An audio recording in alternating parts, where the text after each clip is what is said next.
del cicle cap a una societat de la cura.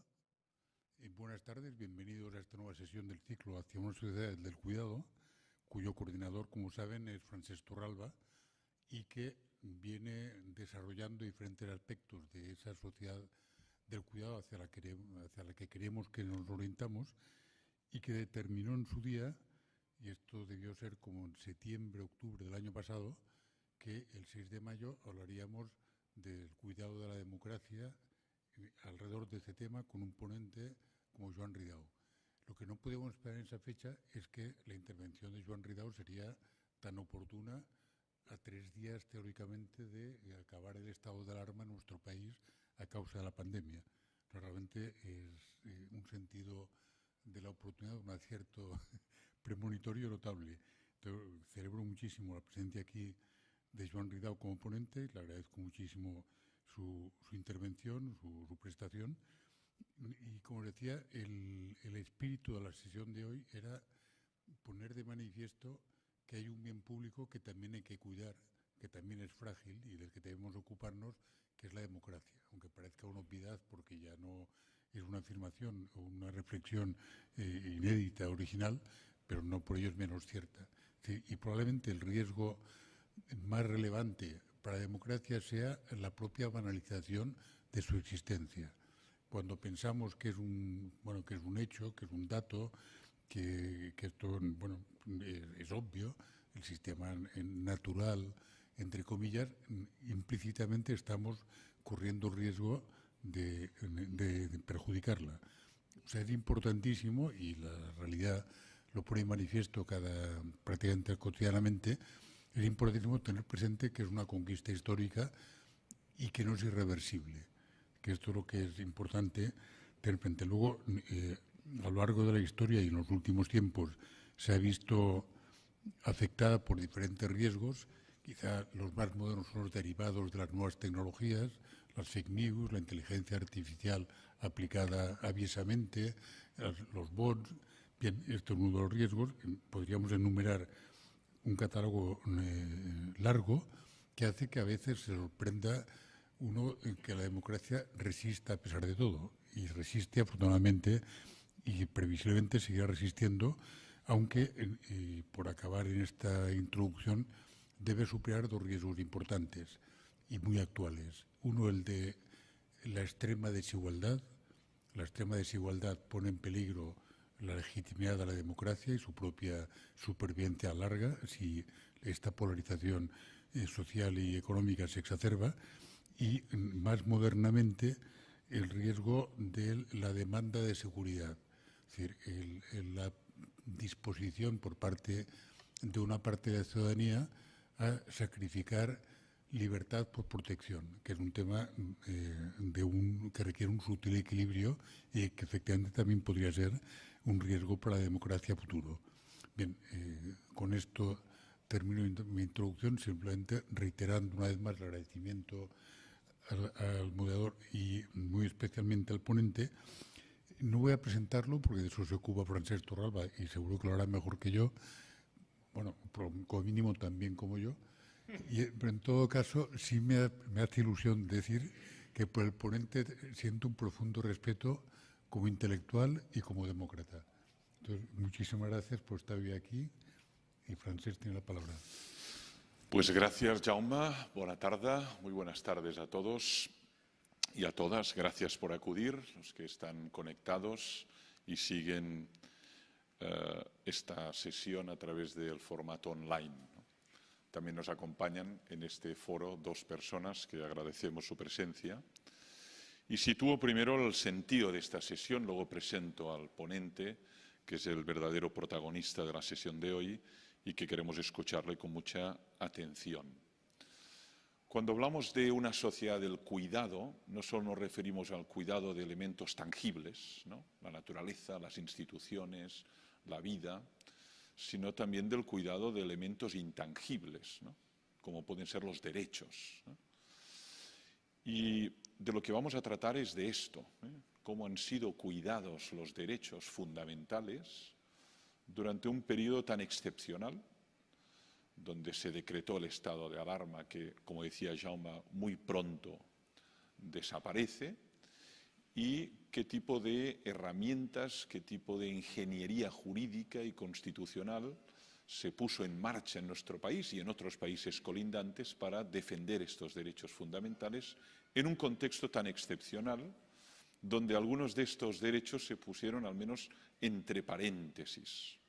Algunos hemos experimentado, pues por primera vez en nuestra vida, la limitación del derecho a la libre circulación. Yo tengo 53 años, soy del mismo año que el ponente, de 1967, y nunca había visto limitado el derecho a la libertad de movimientos, de circulación, ¿no? Otros ciudadanos sí, en otros países donde tal derecho simplemente está muy vigilado, observado, inspeccionado, incluso vetado, ¿no? Hablo de estados no democráticos y no europeos, ¿no?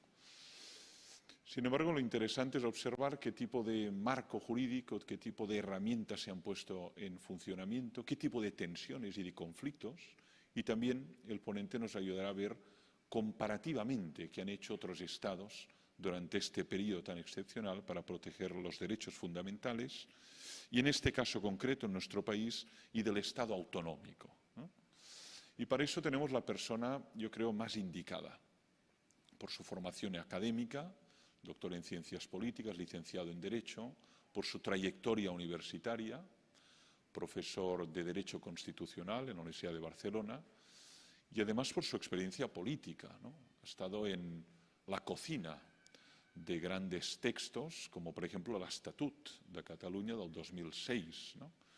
Redactor, ponente, y eso le habilita para ver los entresijos en la configuración de una ley de esta naturaleza, que es el estatuto que tenemos vigente en Cataluña, ¿no? Además es autor de una obra muy prolífica, de ensayo que al menos he leído algunos de textos, algunos de alta divulgación, otros mucho más técnicos, más de 50 textos, de libros, de ensayos y innumerables artículos. Te agradezco mucho, Joan, la presencia, tienes la palabra, te escuchamos con atención. Adelante.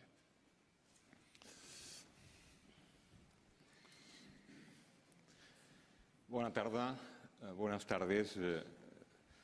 Me van a permitir que principie esta intervención por el capítulo, digamos que protocolario, pero no por ello menos sincero, agradeciendo al Club de Roma y a la Fundación de la Caixa su invitación para participar en este acto, ¿no?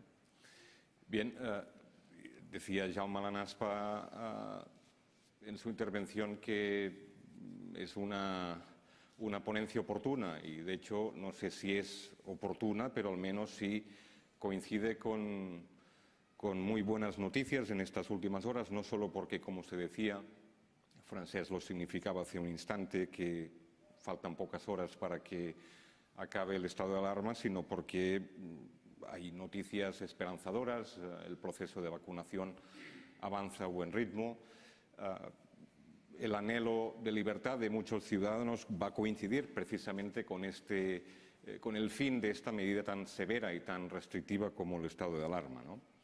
En todo caso, sí que es, si no oportuno, al menos un contexto propicio para analizar y hacer un balance de lo que ha sido más de un año de contingencia de la crisis sanitaria, que evidentemente, sin duda, tanto las incertidumbres como las dificultades que ha llevado aparejada, pues ha afectado no solo por lo insólito, por su gravedad e incluso diría por su expansión a todos los órdenes de la vida, ¿no? Y evidentemente hemos asistido a un notabilísimo punto de inflexión en términos de civilización, en la medida que se han alterado, se han modificado prácticamente todos los cánones sobre los que se asentaba nuestra sociedad, seguramente muy poco acostumbrada a desafíos de la magnitud de la que hemos vivido, ¿no? Bien es cierto que en rigor, y esa es en parte la tesis que voy a defender en esta intervención, no es un problema estrictamente o en rigor nuevo. Evidentemente, los desafíos que ha tenido la ciencia en el ámbito científico han sido ciclópeos impresionantes, primero buscando tratamientos, luego una vacuna, pero en cambio no en otros ámbitos como puede ser, por ejemplo, el de la economía, con las consecuencias de carácter o de orden socioeconómico que estamos padeciendo, porque hace no muy pocos años tuvimos una grave crisis económica, la gran recesión, después de la segunda mitad de 2007, y evidentemente desde el punto de vista del derecho, que es lo que a mí me concierne especialmente o lo que aquí me ocupa, básicamente tampoco no es una situación, como veremos, estrictamente nueva. No es del todo insólita en la medida en que calamidades, catástrofes de todo tipo han sucedido a lo largo de la historia de la humanidad y nuestro ordenamiento y nuestras leyes ya prevén, verbigracia el propio estado de alarma, alguna medida y alguna respuesta a este tipo de vicisitudes, ¿no? Lo cual no quiere decir, lo digo de entrada, que la pandemia no tenga o no vaya a servir, lógicamente, para arrojar nueva luz en torno a alguna de las cuestiones que se ha planteado hace un instante, ¿no? Significativamente, la forma como nuestras leyes, nuestras normas, las decisiones que toman los gobiernos o los poderes públicos afectan o vayan a afectar no solo ahora, sino en el futuro también a un elemento nuclear o esencial del Estado de Derecho. Me refiero, obviamente, a los derechos fundamentales, a las libertades públicas, pero también desde otra perspectiva, también, como veremos, a la división horizontal y vertical de poderes. En concreto, a la relación que mantienen los distintos poderes clásicos del Estado. Hemos visto conflictos entre el Ejecutivo, el Parlamento y también el Poder Judicial, y hemos visto también en un plano vertical, conflictos surgidos en el ámbito de las relaciones entre los distintos entes territoriales y muy concretamente en el caso del Estado autonómico, pero tampoco no ha sido un elemento exento de conflictividad en otros ámbitos, en otros estados, señaladamente en aquellos que tienen una matriz descentralizada como el Estado español. Ciertamente, en este contexto, el derecho, yo diría que más que el derecho, lo público, ha adquirido un renovado interés o un renovado protagonismo. Y eso tiene interés porque en estos últimos años hemos asistido, y por ejemplo, desde un ámbito como el que yo profeso, ¿no? Desde el derecho, con una cierta perplejidad ante la emergencia de otros factores de legitimación, como pueden ser las nuevas tecnologías o incluso una hegemonía asfixiante de una disciplina como la economía, ¿no?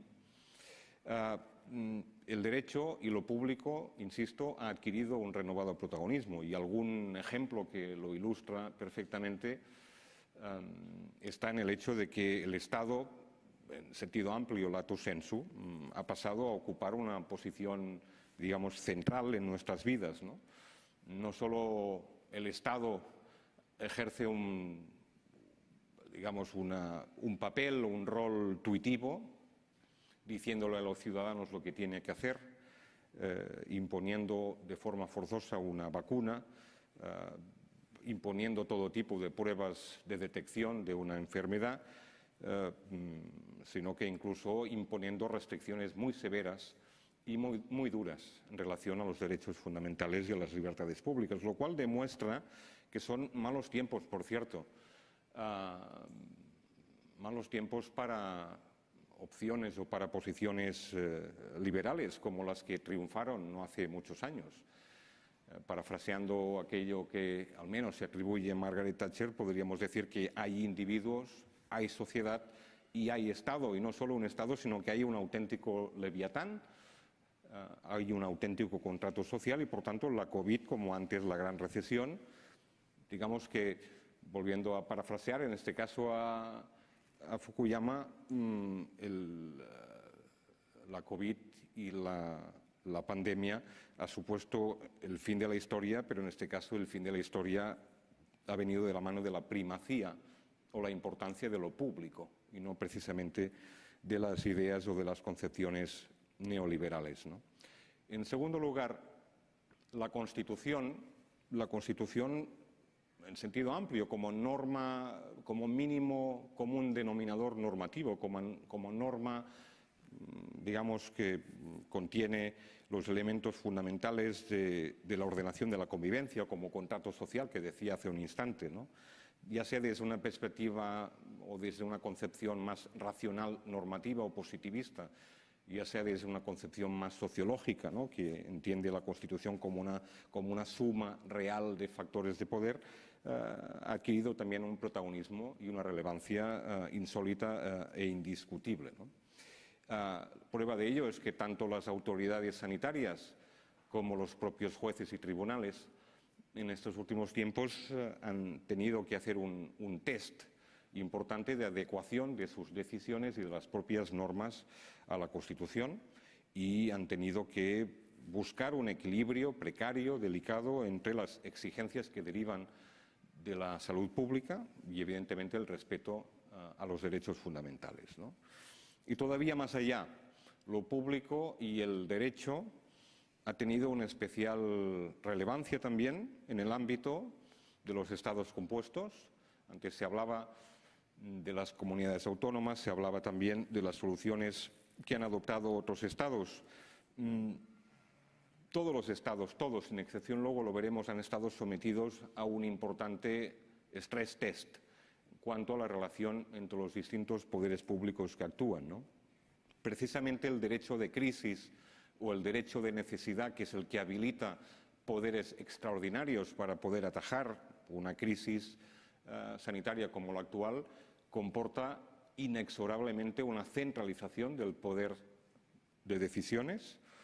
En el caso español en particular presenta además un interés indudable, porque el estado de alarma en España, y luego lo veremos, ha sido, de hecho es, un auténtico rara avis en el concierto de estados y naciones de Europa, y el estado de alarma confiere, lógicamente, unos poderes muy importantes que centralizan el poder de decisión, como he dicho, pero que además, como hemos visto, ha centrifugado la gestión, en este caso en otros entes, como son las comunidades autónomas, de acuerdo con el reparto o el sistema de distribución competencial que hay, en este caso en España, porque las comunidades autónomas asumen la gestión y el Estado tiene, en este caso, las facultades para dictar las normas con carácter básico y también para ejercer la coordinación.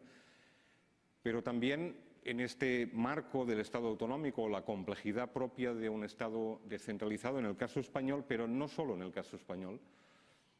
Leí hace no mucho un autor italiano, Pierluigi Consorti, que hablaba de Italia como una auténtica macchie di leopardo, es decir, una piel, digamos, llena de hebras, ¿no?, y de líneas que evidencian que no solo la confluencia de distintos poderes públicos que toman decisiones o ejecutan las decisiones que toman otros es un elemento de complejidad, sino que incluso puede ser un elemento siniestro, intrincado, diría yo, incluso confuso en muchos momentos, ¿no?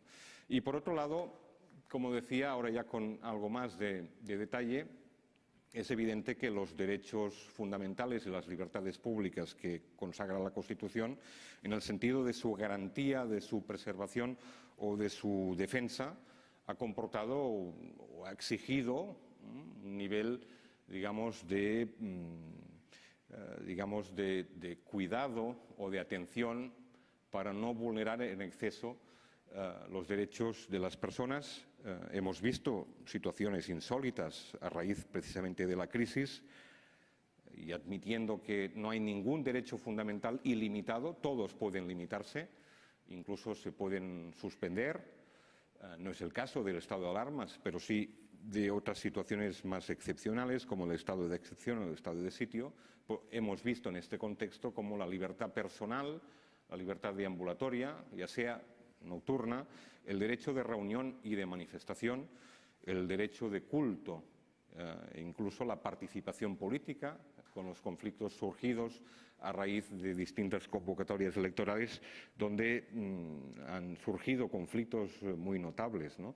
Y diría que incluso ha surgido no solo un conflicto en torno al negacionismo, o bien, por el contrario, aquellos que defendían una aplicación más intensa, más rigurosa, más vigorosa de las medidas restrictivas, sino incluso un debate de carácter doctrinal, no exento de elementos de extrema polarización, en todo caso, pero un debate doctrinal entre aquellos sectores que han preconizado la persistencia del estado de alarma, incluso su perpetuación a partir del día 9 de mayo, y aquellos que, persuadidos, como yo lo estoy, de que el ordenamiento jurídico ya dispone de instrumentos, de herramientas y poderes de necesidad bastantes, no era necesario en su momento acudir al estado de alarma, pero sin impugnar el estado de alarma, porque efectivamente las leyes habilitan, en el caso de epidemias graves, la posibilidad de acudir al estado de alarma.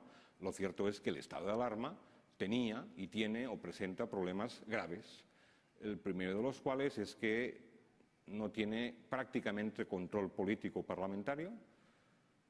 El Gobierno decreta el estado de alarma, lo comunica al Congreso de los Diputados por un plazo de 15 días y las eventuales prórrogas que pueden sucederse, pues como hemos visto, en relación al segundo estado de alarma, se puede, digamos, mantener por un plazo, como en este caso de 6 meses, ¿no? Tampoco susceptible de control judicial, en la medida en que solo el decreto de estado de alarma, que es una norma no con rango, pero sí con fuerza de ley, es únicamente controlable por parte del Tribunal Constitucional, y hemos visto cómo el Tribunal tiene pendiente resolver el primer recurso en relación al primer estado de alarma y, evidentemente, el segundo. Hoy mismo leía en un periódico que, al parecer, hay intención, pero ya cuando habrá finalizado tanto el primero como el segundo estado de alarma, de abordar esta cuestión. Pero el tercer problema es que, además, el estado de alarma, para mucha gente, incluso para gente muy solvente desde una perspectiva o una posición académica, otorga o da una sensación o una autoridad para poder restringir o limitar los derechos sin ningún tipo de límite, ¿no? Cuando lo cierto es, en primer lugar, que no hay en la Constitución ninguna reserva expresa, formal, a estado de alarma para atender una situación como la crisis epidémica. En segundo lugar, que la propia ley que regula los estados de excepción remite a la legislación sanitaria en su artículo 12. Y, en tercer lugar, que evidentemente las decisiones que se pueden tomar al amparo de las leyes extraordinarias en el ámbito de la salud pública son susceptibles, a diferencia del estado de alarma, de control, como todos sabemos, por parte de los jueces, ¿no? Bien, la primera de las cuestiones, muy rápidamente, que quisiera tratar después de esta pequeña presentación, ni que sea de forma sucinta, es que, evidentemente, lo primero que hay que analizar es si existe o se da un factor de legitimación como para acudir al derecho de crisis o al derecho de necesidad, ya sea un estado de alarma o ya sea una ley de salud pública que confiere poderes de necesidad extraordinarios. Por tanto, la pandemia o cualquier crisis sanitaria de esta naturaleza debe ser reconocible como crisis sanitaria grave. En ese sentido, yo creo que coincidiremos que son innumerables los episodios de crisis que han golpeado a la humanidad a lo largo de su historia, ya sea desastres naturales, ya sea de la mano del hombre, y en particular también epidemias, quizá no tan graves como la actual, pero epidemias que están en la mente y en el recuerdo de todos, y especialmente de los más mayores, ya sea la epidemia de la mal llamada gripe española, etcétera, etcétera. Es decir, crisis sanitarias donde se ven afectadas un número significativo de personas, donde hay brotes de alcance supracomunitarios, donde se produce o se provoca una grave o una gran letalidad, perturbaciones generales e incluso una alarma social. Y, evidentemente, la crisis del coronavirus, notificada en Wuhan, quiero recordar, a finales de diciembre del año 2019 y declarada luego por la OMS como pandemia global en marzo del 2020, evidentemente reúne todos estos requisitos. Es obvio que es una crisis sanitaria grave, es obvio que ha afectado globalmente a todo el planeta, que ha estado durante meses incluso confinado, que se han eliminado cualquier posibilidad de movilidad entre los distintos países que ha condicionado la libertad de residencia e incluso el derecho a la educación o alterado incluso los hábitos del trabajo y, por tanto, podríamos decir, haciendo buena aquella máxima ciceroniana de la salus populi suprema lex, que el derecho de crisis o el derecho de necesidad estaba, en este caso, perfectamente habilitado. Segunda cuestión, dando por sentado que asistimos a una crisis sanitaria y que este tipo de crisis sanitaria habilita la utilización de poderes de necesidad o respuestas extraordinarias, ¿qué tipo de respuestas estamos dispuestos a consentir o a tolerar en pleno siglo XXI? Y esta es una reflexión importante porque evidentemente no hay un consenso social en torno a esta cuestión, lo hemos visto especialmente en alguna comunidad autónoma donde sus gobernantes o sus responsables públicos pues, han tomado decisiones que en muchos casos han diferido de aquellas que decidía el gobierno español o otras comunidades autónomas, ¿no? En ese sentido, la primera consideración a hacer, y se decía antes al inicio de la introducción a esta intervención, el derecho no es más que un constructo, ¿no?, de ingeniería social que sirve o debe servir al menos para estructurar o para organizar la vida social, ¿no? Y por ello mismo el derecho tiene que adaptarse a la realidad social y no al revés, aunque normalmente esta adaptación llega tarde, con dilación, como todos sabemos, ¿no? Ello explica evidentemente que el ordenamiento disponga de instrumentos, algunos países más, otros menos, para hacer frente, digamos, a situaciones como esta crisis indeseable y, por tanto, hemos visto como en algunos países en concreto han evidenciado una auténtica profusión legiferante, es decir, una actividad normativa extraordinaria. Si alguien intenta fiscalizar o perseguir cuántas normas se han dictado en España en este año y medio, seguramente entre el Estado y las comunidades autónomas serían más de 3.000. Es imposible saber esto, ¿no? En cualquier caso, estos instrumentos extraordinarios pueden ser distintos, pueden tener un alcance, pueden tener una gravedad o una severidad muy distinta. Algunos países, por ejemplo Italia o Grecia, han acudido a la legislación de urgencia, es decir, a copia de decreto ley, justificando la urgencia y la necesidad, han tomado medidas muy importantes. Otros estados, la mayoría, ya sea a través de leyes de salud pública o ya sea a través de acudir a los estados excepcionales, caso español, en el caso del estado de alarma, han acudido al llamado derecho de necesidad o derecho de crisis al que me he venido refiriendo repetidamente desde el inicio de mi intervención. El derecho de necesidad, de reminiscencias germánicas, tiene quizá mala prensa de entrada porque evidentemente nos lleva, digamos, al recuerdo de su aplicación en periodos o en épocas, digamos, de signo autoritario, ¿no? Pero parte de una premisa o parte de una divisa que seguramente todos podemos compartir, y es que el Estado tiene un imperativo de autoprotección. Y ese imperativo tiene que consentir intersticios, tiene que consentir cesuras y, por tanto, algún hueco por el cual se puede poner en cuestión o al menos limitar los derechos que son normales o habituales en el Estado de Derecho. No me estoy refiriendo, evidentemente, a supuestos como las leyes de plenos poderes, por ejemplo, en el Reino Unido durante las dos guerras mundiales. No me estoy refiriendo a las famosas leyes de indemnidad en el periodo de entreguerras en Alemania durante el Estado de Weimar, porque todos sabemos cómo acabó aquello. Me estoy refiriendo a la circunstancia, digamos, más moderna de un constitucionalismo de posguerra que concibe el derecho de crisis o el derecho de necesidad, incluso los estados excepcionales, entre ellos el estado de alarma, como un conjunto de reglas que precisamente, al revés de lo que se puede pensar, están concebidas para dar seguridad a las personas ante un comportamiento por parte de los poderes públicos en situaciones de crisis que puede ser discrecional en algunos casos, que puede ser, digamos, excesivo. Es decir, el derecho de crisis confiere amplios poderes, pero está pensado y concebido, insisto, para dar seguridad.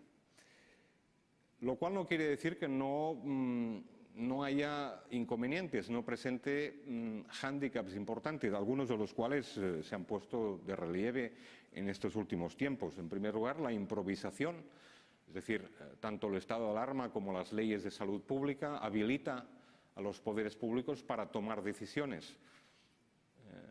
El Procicat en Cataluña se reunía cada viernes y tomaba decisiones que obviamente no estaban previstas en las leyes porque tenían o tienen que adaptarse lógicamente a una situación factual determinada. En segundo lugar, su generalidad, el hecho de que no atienden a situaciones individualizables, sino que van referidas a un conjunto amplio de la población y, por tanto, tienen una escasa definición o una escasa concreción. Además de una escasa calidad normativa en muchos casos. Piensen incluso que el estado de alarma excepciona a los distintos gobiernos de seguir el trámite o el procedimiento de elaboración de normas habitual, de consulta institucional, de exposición al público, etcétera. No hay ningún tipo de control y evidentemente tampoco, como hemos visto, no interviene el Parlamento.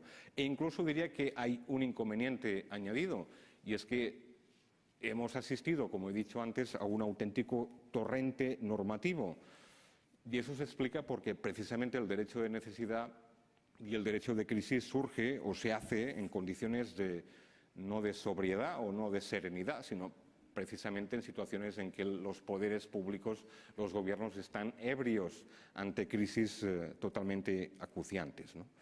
Pero también, por contra, presenta algunas ventajas que hay que reconocer.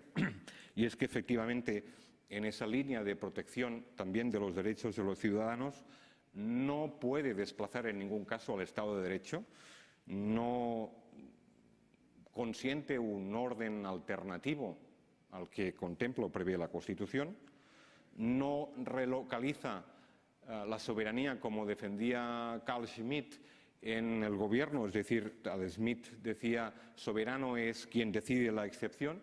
Evidentemente esto forma parte de una concepción autoritaria del derecho de crisis y lo que es evidente es que tanto el estado de alarma como las leyes de salud pública son normas pensadas para ser aplicadas de forma transitoria, de forma puntual y, por tanto, sometidas también a los debidos controles.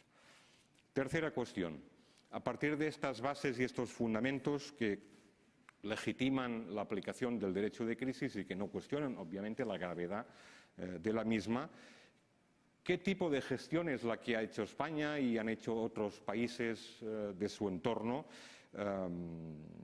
Y ahí la primera constatación puede parecer una afirmación de perogrullo, o una obviedad, pero no es así y ahora lo verán.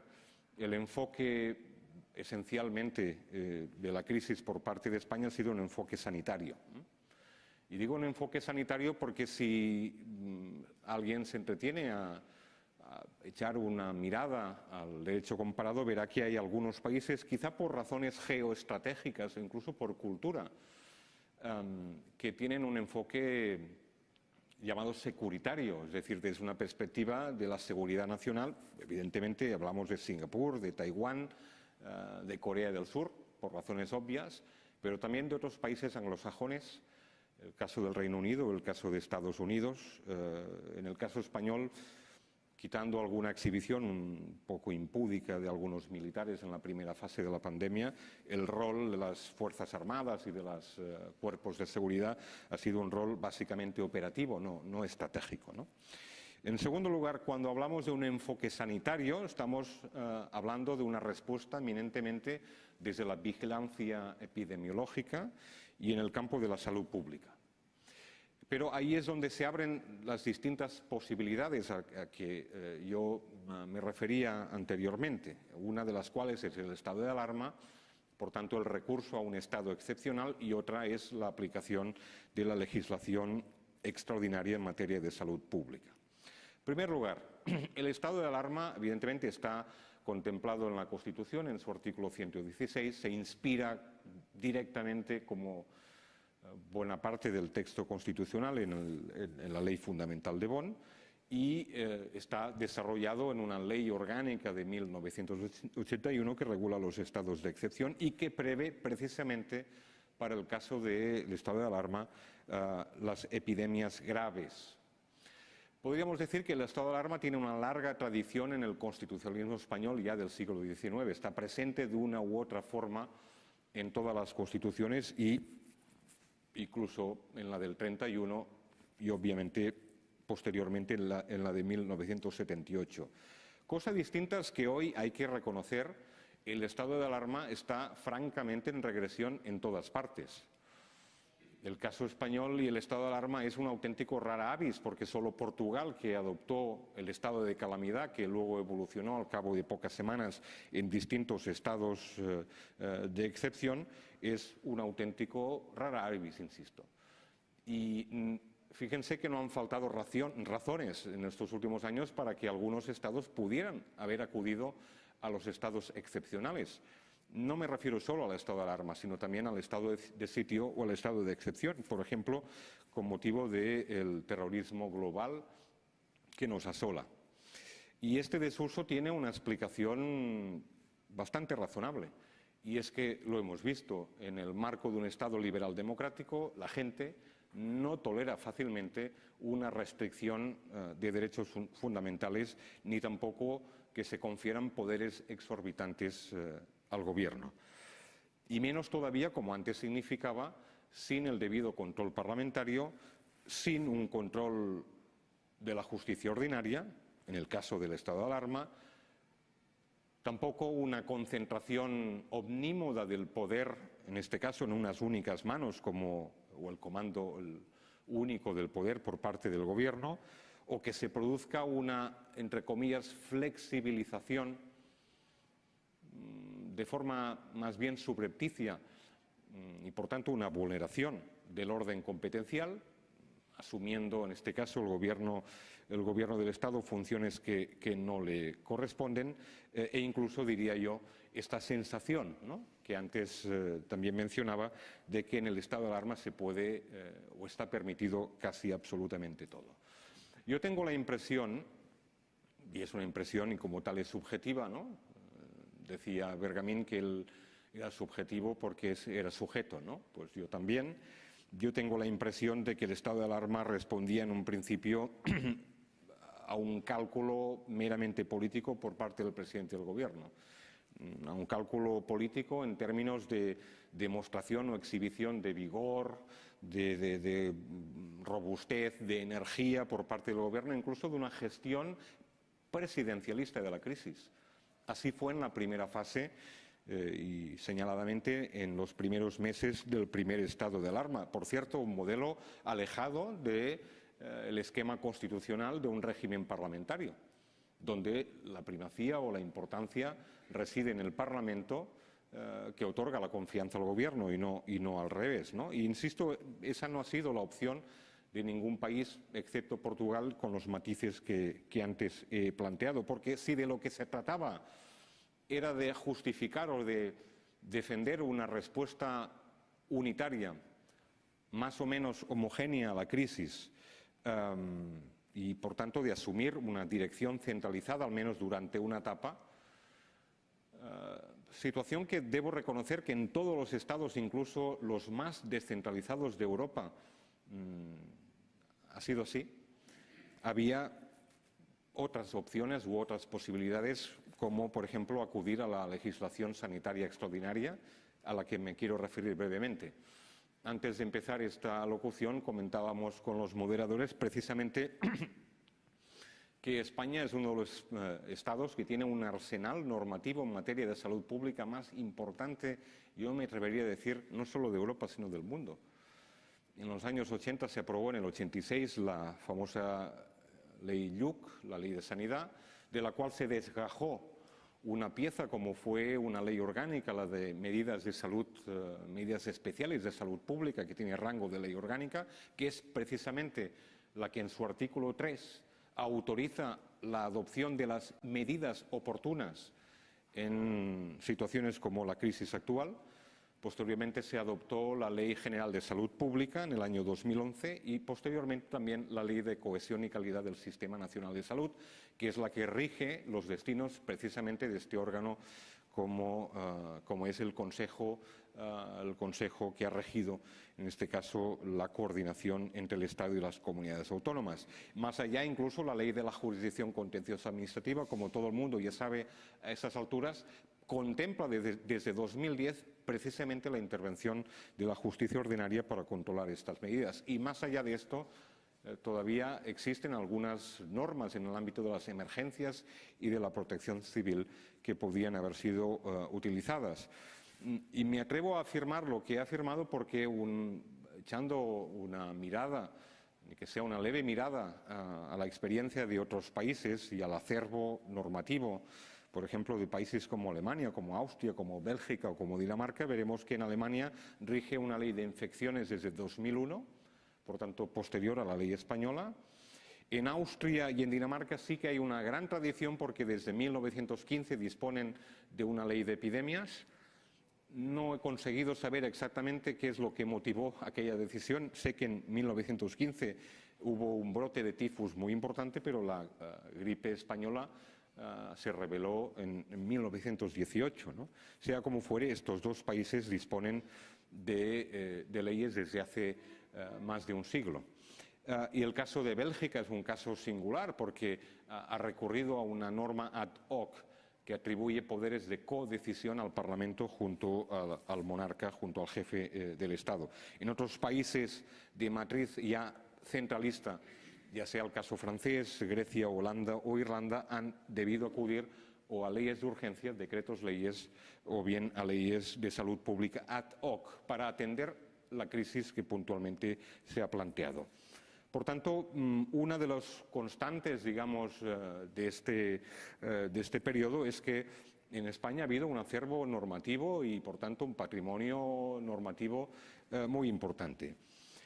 El hecho de que existieran, por cierto, en algunos de estos estados descentralizados leyes que permitían o que permiten dar una respuesta a la crisis no ha eximido en ningún caso de conflictos o de tensiones entre territorios, entre sí y entre estos territorios o entes territoriales y el Estado.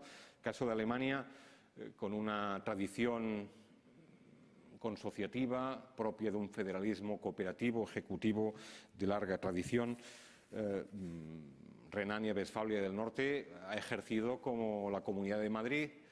Baviera fue el primer Länder que adoptó en aplicación de sus propias leyes, como aquí hizo la Generalitat en el mes de marzo las primeras medidas, lo cual evidentemente no gustó excesivamente al gobierno federal. En Austria hubo problemas con el Tirol del Sur por su proximidad al primer brote epidémico que fue Italia. En Dinamarca hubo problemas porque las 5 regiones especiales de Dinamarca disponen de comisiones epidémicas, que se llaman, que tienen amplios y plenos poderes, que fueron, por cierto, transferidos y recentralizados al gobierno de Copenhague. Por tanto, podríamos decir que el punto de partida en España no era tan malo en ese sentido, a pesar de lo que se pueda decir o de lo que se ha afirmado. Quiero decir que incluso no solo el Estado, sino las comunidades autónomas en estos últimos años han hecho sus deberes. Hace un momento me refería a la Ley de Salud Pública catalana del año 97, pero en Aragón se dispone de una ley de salud que, por cierto, ahora quieren reformar. En Galicia una ley desde 2007 que ahora se ha reformado de forma polémica y con controversia en torno al tema de la vacunación forzosa y que ha meritado incluso un recurso por parte del Gobierno español, también en Navarra y en el País Vasco en el ámbito de las emergencias. Y quien no tenía o disponía de ley propia podía acudir a la ley orgánica estatal, concretamente a este famoso artículo 3 de la LOMESP, de la Ley Orgánica de Medidas Especiales en el ámbito de la salud pública. Eso sí, las comunidades autónomas podían aplicar o bien la ley estatal o bien sus propias leyes sometidas al control judicial. Y ahí voy, y voy acabando. Un control judicial también no exento de polémica. Hoy mismo hemos conocido la noticia de que el Tribunal Superior de Justicia de las Illes Balears autorizaba el toque de queda. Y eso es destacable porque precisamente una de las razones que ha llevado a algunas comunidades autónomas a pedir que el estado de alarma vigente se perpetúe más allá del 9 de mayo ha sido precisamente el temor a acudir a la justicia y, por tanto, a experimentar o a padecer un revés judicial. En Cataluña lo hemos vivido, por ejemplo, en una decisión insólita de una juez de guardia, ni siquiera del contencioso, que tumbó unas medidas en Lleida y la comarca del Segrià, pero en cambio autorizó en una primera fase unas medidas muy restrictivas, como fue un confinamiento territorial en la cuenca del Òdena, en toda la comarca de Igualada. Vimos, por ejemplo, en el mes de octubre que en la Comunidad Valenciana se adoptaba un toque de queda cuando todavía no estaba vigente el estado de alarma y el Tribunal Superior lo autorizó, cosa que, por ejemplo, no hizo el Tribunal Superior de Castilla y León. Razón por la cual esta misma semana se ha aprobado un decreto ley razonable que crea un recurso de casación para la unificación de doctrina, para que sea el Tribunal Supremo que, lógicamente, ponga orden en las diferencias que puedan haber surgido entre los distintos tribunales superiores. Pero quiero decir que esta medida del control judicial ya se haya ampliado a los tribunales superiores o ahora al Tribunal Supremo, ya se confería desde el año 2010 con una reforma de la Ley de la Jurisdicción Contenciosa, que es una ley del año 98, a los tribunales. Por tanto, no era una medida insólita, ya estaba prevista y contemplada en nuestro propio ordenamiento. Y acabo con la última cuestión. Me he referido insistentemente no solo a los derechos, sino también a las comunidades autónomas y a las relaciones de colaboración o de conflicto entre el Estado y las mismas. Y evidentemente eso es tributario de la complejidad propia o característica de un Estado descentralizado y, en este caso, de un Estado autonómico, y no es privativo, insisto, por tanto, de ningún Estado descentralizado. Hemos visto el caso de Alemania con una crisis muy reciente que ha hecho que la canciller haya propuesto una reforma de aquella ley de infecciones del año 2001 a la que antes me refería recientemente, ¿no? El Tribunal Constitucional ha proclamado, en ausencia de mecanismos, digamos, serios de relaciones intergubernamentales en la Constitución, porque no las hay, más allá de prever la posibilidad de convenios entre las comunidades autónomas, en un artículo, por cierto, el 145.2, que es un artículo más famoso porque cita la palabra federación, pero en este caso para prohibirla. Ese mismo artículo, paradójicamente, es el que prevé o contempla los convenios entre comunidades autónomas. Bien, el Tribunal Constitucional en este contexto ha apelado siempre al principio de lealtad institucional, la Bundesrepublik alemana ha apelado al principio de cooperación y, por tanto, eso quiere decir que debe existir un deber recíproco de no abusar de las propias competencias, de no obstaculizar o poner dificultades al ejercicio de las competencias por parte de los otros, ¿no? Y las leyes, lo cierto es que contemplan algunos mecanismos, a diferencia de la Constitución. Existen en los estatutos de segunda generación las famosas comisiones bilaterales. Hay incluso un marco de decisión política reciente acuñado por el presidente Zapatero, como era la conferencia de presidentes, a la que luego me referiré, pero evidentemente es un marco francamente insuficiente. Y evidentemente aquellos polvos trajeron estos lodos. Hemos asistido a conflictos con algunas comunidades autónomas, a pequeñas rebeliones de algunas comunidades autónomas y, desde este punto de vista, no podemos decir, digamos, que el marco de relaciones o de cooperación haya sido excelente. Insisto que en los estados de matriz descentralizada, los estados compuestos, también ha habido problemas. Me he referido al caso alemán, me he referido al caso belga, al caso danés, pero también es verdad que su ordenamiento contempla mecanismos, ya sea de relación interorgánica o de colaboración internormativa. El caso alemán es conocido, aunque evidentemente los gobiernos de gran coalición facilitan o favorecen lógicamente, esta cooperación. En Australia existe la National Cabinet, en Canadá es conocido el papel del Consejo Federal, en Estados Unidos, incluso aunque sea una asociación privada, los gobernadores de los estados se reúnen periódicamente, aunque no lo han hecho en la época trumpista, y también hay que tener en cuenta que la 10ª enmienda de la Constitución otorga, en este caso, a los estados federales todas las competencias en materia de salud pública y de seguridad. En España hemos asistido a unas conferencias de presidentes autonómicos, 17 creo, si no me he descontado, reuniones sin orden del día, dominicales, a través de videoconferencia, por parte de un órgano que en ningún caso es decisorio, pero que en este caso además conocía de aquellas cuestiones que iban a ser objeto de debate a través de los medios de comunicación, a través de filtraciones por parte del propio Gobierno, y por tanto desde este punto de vista se ha revelado como un instrumento ineficaz, tan ineficaz que no se ha reunido desde hace meses.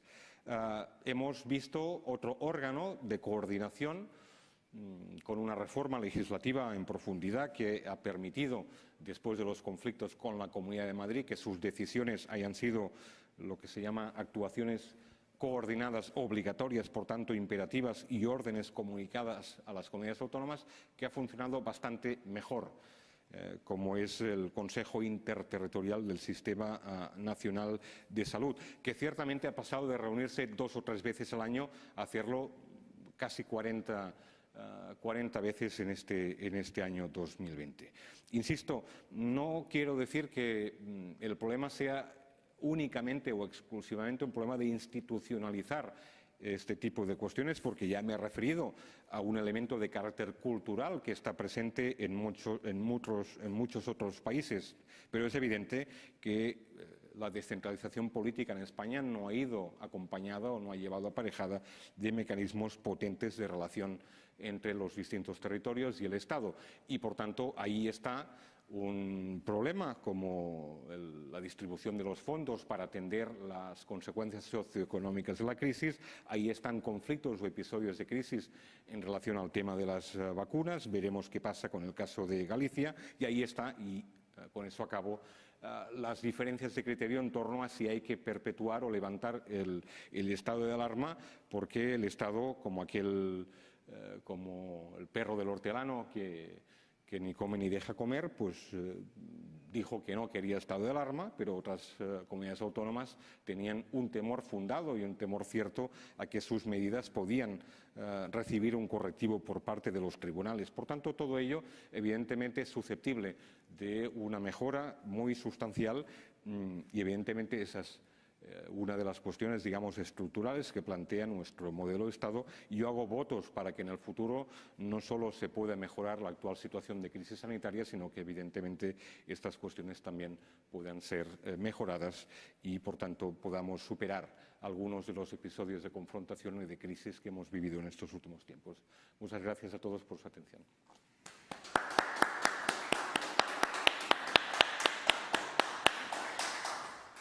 Pues muchas gracias a ti, Joan, por esta presentación, por otro lado, tan detallada, tan rigurosa, que nos ha permitido, incluso a los que no somos juristas ni procedemos de este terreno, comprender los artilugios, las estrategias, las distintas ingenierías jurídicas que hay en nuestro país y también comparativamente con otros. Yo tenía 2 preguntas para formularte, para empezar este debate, focalizando primero la atención en una de las libertades fundamentales, que es la libertad de expresión. Nos hemos referido a la libertad de circulación y de movimiento, y esa la hemos sufrido de qué manera, ¿no? Siempre a través de la justificación de la salud pública y el interés general, pero la pregunta es muy clara, ¿no? La libertad de expresión, en un contexto de posverdad o de fake news, ¿cómo y de qué manera puede limitarse? Es decir, yo puedo ampararme en la libertad de expresión para mentir, me puedo amparar en la libertad de expresión y decir, hoy en Barcelona llueve, cuando todos hemos constatado empíricamente que ha hecho un día espléndido, de sol, un día primaveral. ¿No? Hoy en Barcelona llueve. Y me amparo en la libertad de expresión para decir esto. No existe el SARS-CoV-2. Me amparo en la libertad de expresión y digo esto. Y además no lo digo delante de 50 o 100 personas. Lo digo como soy un youtuber, tengo 5 millones de followers y lo digo impunemente allí, amparándome en la libertad de expresión. A mí me gustaría, Joan, tú como jurista, profesor de universidad, has sido letrado mayor del Parlamento, esto no es cualquier cargo, ¿cómo tenemos que enfrentarnos a esta situación? ¿No? Porque no es menor, sobre todo cuando en muchos casos lo que dice el youtuber se convierte en palabra de Dios y se convierte casi en un Mesías que es seguido de una manera crédula y sin capacidad crítica, ¿no? Hay mucha credulidad en la red, ¿no? Esto por un lado. Y por otro, antes de morir, Zygmunt Bauman nos dejó un ensayo muy potente, que además tenemos traducido en lengua castellana, que es Miedo líquido, Liquid Fear. Y es un texto que yo creo que tiene interés no solo cuando lo publicó, sino también en el presente, ¿no? Su tesis es que el miedo se está licuando y está penetrando en todas las esferas de la sociedad. Ya saben que utilizó el término líquido y lo aplicó en muchos ámbitos. Modernidad líquida, amor líquido, pues también habló de miedo líquido, ¿no? La tesis es que cuanto más se licúa el miedo, más limitación de derechos. El miedo a un atentado terrorista, vamos a limitar derechos, ¿no? El miedo a un cataclisma ecológico, vamos a limitar derechos, ¿no? El miedo a una epidemia, ¿no? Vamos a limitar derechos, ¿no? Y el miedo, bueno, es una pasión, Descartes la trató en las pasiones del alma, pero bueno, también puede ser suscitado muy artificialmente, ¿no? ¿Qué fundamento objetivo tiene un miedo y qué fundamento subjetivo tiene, ¿no? ¿Cómo se puede generar miedo a través de la red e incluso una situación de alarma cuando no hay objetividad para generar este miedo, ¿no? No sé, me gustaría que pudieras pensar ambas cosas, ¿no? Teniendo el lujo de tenerte aquí, sobre todo el tema de la libertad de expresión, que no ha sido menor también en este periodo, y el tema de si percibes eso, que realmente vivimos en una sociedad del miedo y que eso puede tener como consecuencias más limitaciones de derechos en años venideros. Gracias, Joan. Gracias. Empiezo por el principio. La libertad de expresión, en efecto, no ha sido un derecho fundamental restringido durante la contingencia de la crisis sanitaria. Pero, evidentemente, ha sido un derecho que ha estado muy presente. ¿Por qué? Porque, evidentemente, la era de la posverdad, la extrema polarización que conlleva, por ejemplo, el contexto de la actual globalización, el negacionismo que han exhibido algunos, incluso responsables políticos muy importantes, ¿no? Evidentemente tiene mucho que ver con la libertad de expresión, ¿no? En este caso, la libertad de expresión en estos últimos años ha llevado a un planteamiento por parte de las, por ejemplo, instituciones europeas en torno precisamente a un fenómeno nuevo, como son los llamados delitos de odio, que no estaban presentes en nuestros códigos penales, ni en el Código Penal del año 95, llamado de la democracia, ni en la mayoría de ordenamientos a nivel europeo. Y esos delitos de odio que normalmente se relacionan con colectivos, digamos, susceptibles de persecución, colectivos, me refiero, étnicos, minorías étnicas, nacionales o determinados segmentos, digamos, de nuestra sociedad más débil, ha llevado a la Unión Europea a tratar esta cuestión e incluso a dictar directivas que han debido ser traspuestas por parte de los distintos estados en su ordenamiento, ¿no? En tercer lugar, España no ha sido especialmente permeable a estas directrices que emanan de Europa, que evidentemente no son tan liberales como la doctrina americana del Tribunal Supremo, ya desde finales del siglo XIX, que es ampliamente liberal, ¿no?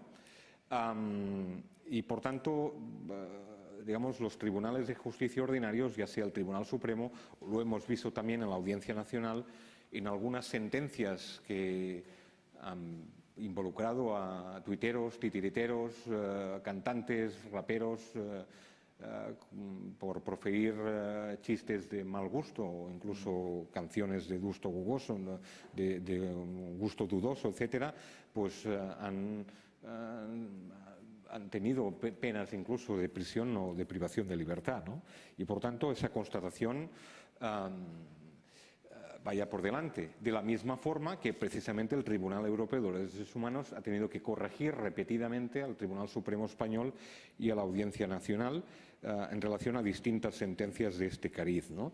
Yo soy muy liberal en el sentido americano en relación a una cuestión como la libertad de expresión. A mí me gusta el pluralismo, me gusta el debate, la confrontación de ideas y me gusta, en este caso, la libertad de expresión, ¿no? Y más incluso en un ámbito como el Tribunal Europeo de Derechos Humanos ha dicho que es el ámbito político. Es decir, muchas de estas expresiones que son objeto de persecución penal incluso se profieren en un ámbito como el del debate político. Lo hemos visto ahora hace pocos días en la campaña en Madrid.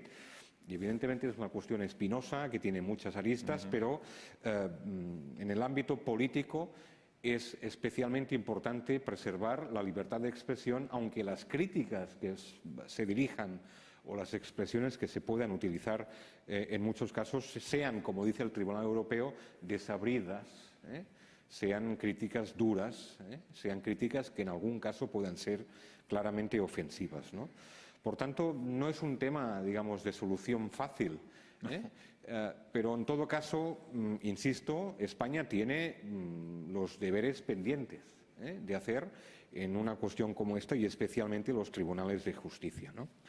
Y en segundo lugar, en relación al miedo, evidentemente, cuando más licua el miedo, pues más se restringen los derechos, como decía Bauman, y lo cierto es que desde el 11 de septiembre hasta ahora han caído más que 2 torres, han caído, lógicamente, fundamentos de nuestro Estado de Derecho y, por ejemplo, en España se adoptó una legislación en materia de seguridad nacional hace poco tiempo, una legislación en materia de infraestructuras críticas, todo ello pensado, obviamente, para hacer frente a posibles ataques de signo terrorista. Y, por tanto, en ese miedo hay un factor, digamos, sobrevenido como es la crisis sanitaria, pero en ese miedo hay un factor muy importante que ha hegemonizado, digamos, la respuesta de los Estados, como es el tema del terrorismo. Y, por tanto, en esa restricción de derechos, en la base de esa restricción de derechos está ese fenómeno nuevo, acuciante y evidentemente doloroso como es el terrorismo internacional. Abrimos un poco, turno de preguntas, cuestiones. Tenemos el lujo de tener personas aquí, toda libertad. Si hay alguna pregunta, alguna observación, aprovechemos al ponente que está dispuesto a ella. Hay un micro que lo puedes acercar y si alguien quiere formular.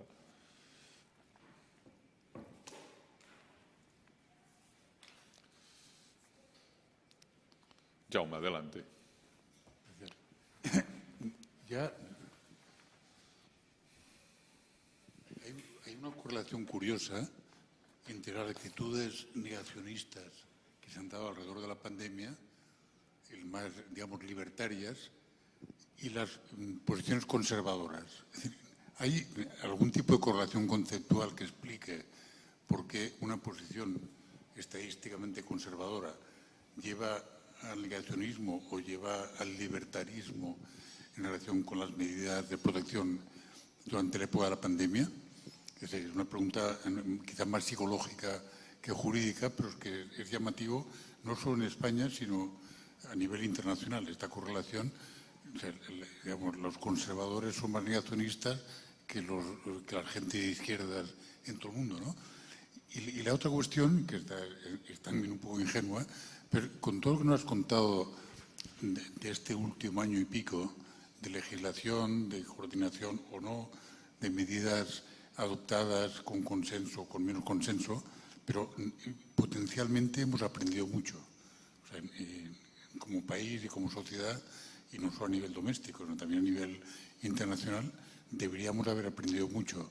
¿Tú crees que sería posible imaginar la elaboración consensuada, rigurosa, científica y consistente de un protocolo que nos sirviera para las futuras pandemias que con toda probabilidad se van a producir?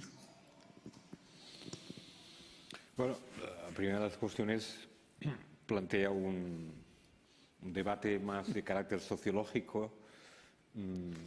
Tengo opinión formada, como supongo que como todos los que estamos aquí, ¿no? Y efectivamente se da la circunstancia paradójica, ¿no? Que por un lado personas que profesan, digamos, ideas de carácter libertario pueden coincidir con personas de signo totalmente contrario, conservadores, o en este caso en la defensa de posiciones ultraliberales y por tanto que no se someten o no toleran o no pueden o se muestran totalmente refractarios a cualquier restricción o cualquier modulación de los derechos, aunque sea de forma transitoria o puntual, ¿no?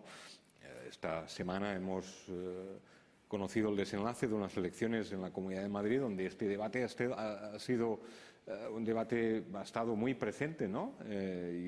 Incluso diría que han triunfado las tesis de un partido político que durante la crisis sanitaria ha defendido a ultranza, digamos, posiciones abiertamente liberales e incluso posiciones, en muchos casos,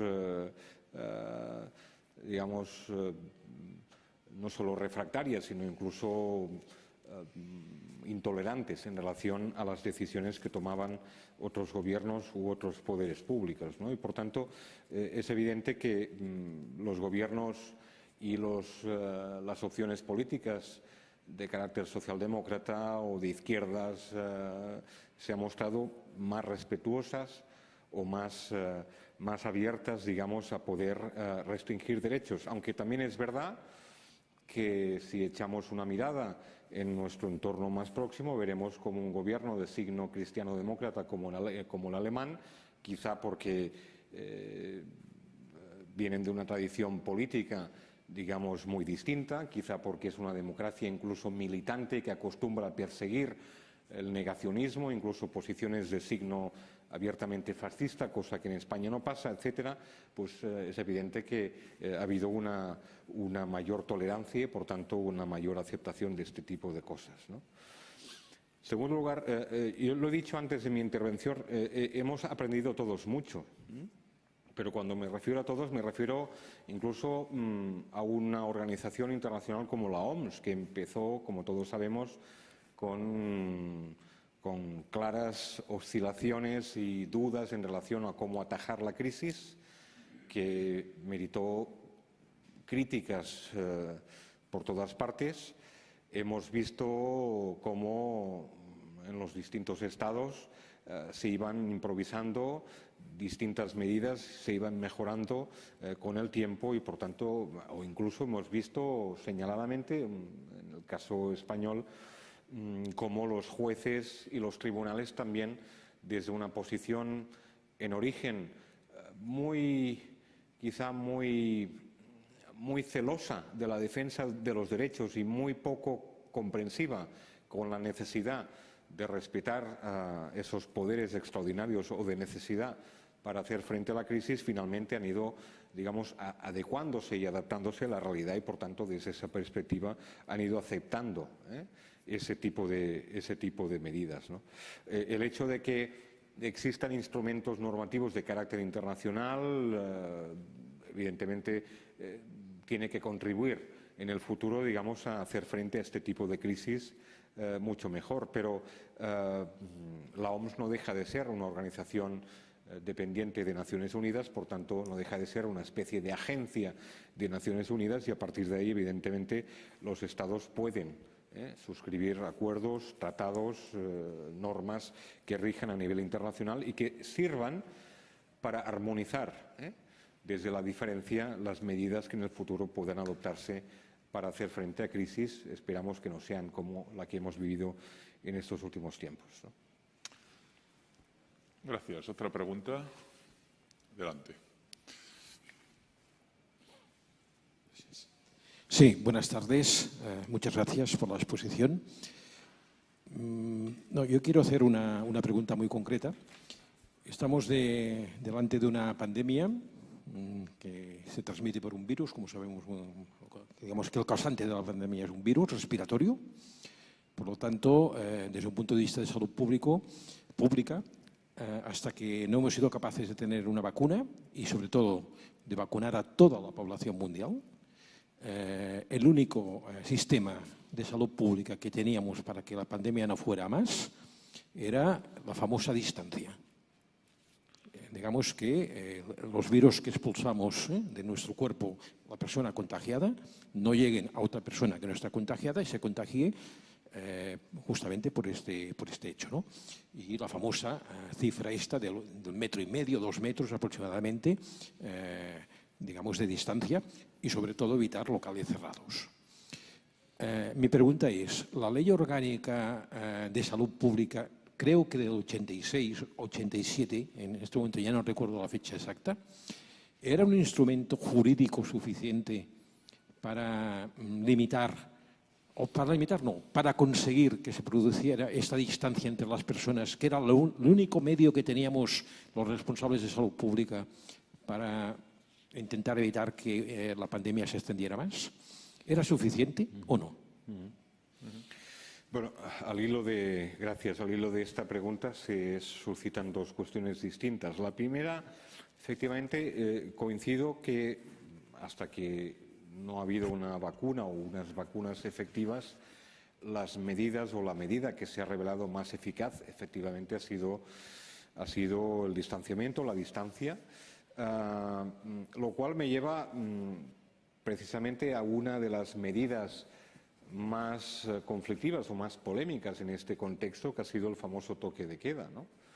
Toque de queda que en primera instancia ocasionaba una cierta perplejidad, un término de reminiscencias, digamos, más bien belicistas y autoritarias, más propias, digamos, decimonónicas, más propias de otra época, no prevista en ningún ordenamiento y, por tanto, es una medida, digamos, más propia del pasado, pero que fácticamente, bajo el eufemismo de la limitación de la deambulación, digamos, en horario nocturno, se ha revelado como la medida más eficaz, ¿no? Y al mismo tiempo, precisamente por esa eficacia de la que algunos pueden dudar legítimamente, es la que ha llevado a la última crisis en relación digamos, al desenlace del estado de alarma. Es decir, el temor, digamos, de algunas comunidades autónomas al levantar esa medida del toque de queda es lo que llevaba a pedir de forma insistente al gobierno español que mantuviera el estado de alarma. El gobierno español, yo creo que razonablemente, finalmente levanta un estado de alarma como una medida puntual que no se puede perpetuar y con ella, evidentemente, decae también la medida estrella como es el toque de queda. Y, por tanto, eso lleva a las comunidades autónomas insisto, a plantear la posibilidad de perpetuar el estado de alarma, lo cual no deja de ser un poco triste, si me permiten, en términos de autogobierno, es decir, que se tenga que pedir una medida tan extrema y que confiere poderes tan extraordinarios al gobierno central y haciendo dejación de la posibilidad de hacer uso de sus propias normas, ¿no? En segundo lugar, la ley orgánica del año 86, la LOMESP, que es esa ley desgajada, digamos, de la ley de sanidad, no contempla efectivamente con detalle, digamos, esas medidas. El artículo 3, antes me he referido, que es, digamos, la habilitación, digamos, general, porque habla de medidas oportunas y no dice cuáles, para que las autoridades sanitarias puedan adoptar en cada caso las medidas que sean pertinentes o necesarias, pues es eso mismo, una cláusula genérica, no es lo que en derecho se llama una cláusula estándar, es decir, hay algunas cláusulas estándar en el ámbito de la salud pública, cuando se autorizan requisas, cuando se autorizan, qué sé yo, para evitar el acaparamiento de alimentos, etcétera. Hay medidas, pero evidentemente esa es una ley que se hizo en el año 86 muy pensando en una crisis sanitaria como fue la SIDA, que en aquel momento era un fenómeno, digamos, emergente, pero que no podía prever, que luego se podía aplicar, por ejemplo, a una enfermedad como el ébola, o que se podía aplicar a la síndrome famosa respiratoria, o que evidentemente podía ser aplicada finalmente en el caso de la COVID-19. Por tanto, antes he hecho referencia, es difícil que una ley que confiere amplios poderes en materia de salud pública, de entrada, pueda prever todos los supuestos que fácticamente se pueden dar. Otra cosa es, como estos días se ha debatido, que a la vista de la experiencia acumulada durante estos últimos meses, el Gobierno español e incluso algunas comunidades autónomas, que por cierto, algunas ya lo han hecho, caso de Galicia, o el caso de Cataluña lo hizo en el mes de julio a través de un decreto ley, se pueda mejorar y actualizar, digamos, su propia normativa a la luz de la experiencia, insisto, acumulada. No entiendo la actitud reticente, refractaria del Gobierno español a mejorar la LOMEST de 1986. Esta misma semana el Boletín Oficial del Estado publicaba el decreto ley, digamos, que prevé este recurso de casación para, digamos, confirmar la autorización de medidas restrictivas adoptadas por los tribunales superiores. En sede de ese mismo decreto ley podía haber sido, digamos, mejorada la normativa y, por tanto, adecuada a, digamos, a la realidad. Quizá el temor del Gobierno o del legislador es, digamos, crear un estado de opinión más desfavorable, si es que es posible, en torno a medidas que no se adoptan, digamos, de forma más o menos,